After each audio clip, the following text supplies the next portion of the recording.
اس لیے بیشتر یہ صاحب یہ سارا غلط بتائیے کہ آپ سمجھتے ہیں کہ 8 فروری کو دہرایا گیا ہے اور پھر اینڈ پہ الیکشن ریزلٹ مینیپولیٹ کر کے چینج کیے گئے ہیں؟ آپ کی اوور آل کتنی نشستیں تھیں جو آپ کو ہروائی گئیں اور لاسٹلی ان کو ریسٹور کرنے کے لیے کیا دیکھیں اقدامات ہیں؟ ہم اقدامات یہ کریں، ہم نے درخواستیں دی ہیں اور درخواستیں دے کے پریزائڈنگ افسران اور ریٹرننگ افسران کو ہمارے لوگوں نے دیا، اور ہم اس پہ ایک وائٹ پیپر بڑا جلد ایشو کریں گے، اور جو قانونی آئینی راستے ہمیں معلوم ہے انشاءاللہ تعالیٰ اس کو ہم اڈاپٹ کریں گے۔ ہم نے اسٹرائک کا بھی اعلان کیا، اس کے ڈیٹ کا تعین کریں گے انشاءاللہ تعالیٰ۔ جو ہمارے الائنس والے ہیں ان کے ساتھ مشورہ کر کے، اور جب ووٹ لیں گے اس دن ہم بلیک ڈے منائیں گے۔ دیکھو بات دراصل یہ نہیں ہے کہ یہ آپ کا کینڈیڈیٹ اور میرا کینڈیڈیٹ ہے، یہ عوام کا کینڈیڈیٹ ہوتا ہے اور یہ عوام کا ووٹ ہے، اور عوام کے مینڈیٹ پہ آپ کبھی بھی کمپرومائز نہیں کرتے کہ یہ اس بندے کے پاس جائے جس کے پاس عوام نے ووٹ نہ دیا ہو۔ اس لیے نہ صرف یہ کہ یہ 8 فروری کو دہرایا گیا ہے، وجہ سے بڑھ کر ہے۔ 8 فروری میں جو سر ہمیں سے روکا گیا تھا پورے پاکستان میں، اسی طریقے سے آپ نے یہاں بھی روکا گیا۔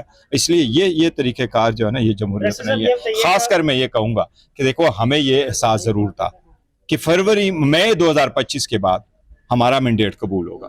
ہمارا مینڈیٹ اگر آپ قبول نہیں کریں گے اور آپ ابھی بھی آپ ہمیں وہ اسی طریقے سے سائڈ لائن کریں گے، تو میں سمجھتا ہوں یہ آپ نے جمہوریت پہ کراس لگایا، یہ ہم پہ نہیں ہے، جمہوریت پہ کراس ہے، اور یہ ہرگز عوام نہیں مانے گی، اور یہ لوگ کبھی ایکسیپٹ نہیں کریں گے۔ اس ملک کا مقدر الحمدللہ جمہوریت ہے، انشاءاللہ جمہوریت ہوگا۔ یہ 2026 ہے، نیا نسل ہے، نیو جنریشن ہے۔ وہ دیکھو سردار ازم نہیں چاہتے، وہ سٹیٹس کو نہیں چاہتے، وہ وڈیر ازم نہیں چاہتے، وہ چودراہٹ نہیں چاہتے، وہ اپنے نمائندے آپ سیلیکٹ کرنا چاہتے ہیں اور الیکٹ کرنا بیشتر چاہتے صاحب ہیں۔ آپ وہاں پر موجود تھے، لوگوں نے انتخابی نشان ڈھونڈ کر ووٹ جی کاسٹ بالکل کیا، صحیح۔ آپ نے لوگوں کا جذبہ دیکھا، اس کو کیسے ڈسکرائب کریں؟ دیکھو میں لوگوں کا بڑا مشکور ہوں، گلگت بلتستان کے عوام کو میں سلام پیش کرتا ہوں، بڑا مشکور ہوں۔ میں جب وہاں گیا ہوں، مجھے جس طریقے سے لوگوں نے ویلکم کیا، جب ان کو پتہ چلا چیئرمین آئے، لوگ اٹھ کر چلے آئے میری طرف، تو میں ان کو بڑا سلام پیش کرتا ہوں، وہ ہے، اور ان کو یقین دلاتا ہوں کہ آپ کے حقوق کے لیے ہم ہمیشہ لڑتے رہیں گے۔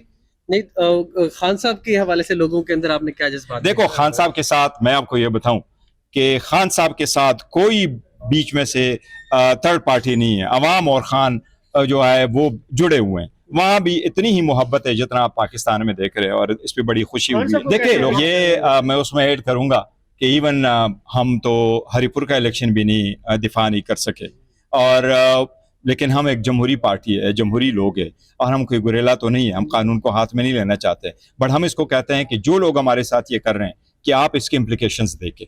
ایک کتنے جمہوری قوتوں پہ یقین رکھنے والے لوگ، اتنے 70% عوام کو اگر آپ اس طرح سائڈ لائن کریں گے تو یہ ملک کے لیے، اس کی سلامتی کے لیے، جمہوریت کے لیے انتہائی نقصان دہ ہے۔